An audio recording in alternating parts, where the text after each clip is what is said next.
Dobrý deň, včera 24. júna 2025 rokovalo zastupiteľstvo mesta Banská Bystrica. V podstate len niekoľko málo bodov. Prvé, diskutovali sme prenájom priestorov pri materskej škole na Magurskej pre Slovenský Červený kríž, ktorý tam má prejsť.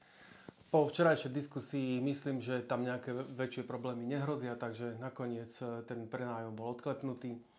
Pri bode ku zmene programového rozpočtu sme sa trošku zasekli, musel som sa na niektoré investície, ktoré sú pripravené, pýtať, lebo mi to nebolo celkom jasné v tých materiáloch. Pri správe o činnosti Mestskej polície za rok 2024 ma zaujímalo, že ako je pripravená na rozmáhajúce sa drogovú trestnú činnosť a vôbec množstvo drog v meste.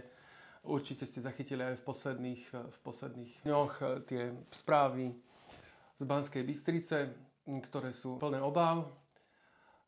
Príprava na prevzatie parkovania v centre mesta po firme EEI, ktorej zmluva končí na konci tohto roka, nie je takmer žiadna a toto považujeme za alarmujúce a je nevyhnutné, aby mesto čo najskôr pripravilo tender na nové parkomaty, aby nedošlo k tomu, že budeme musieť odkupovať staré veci.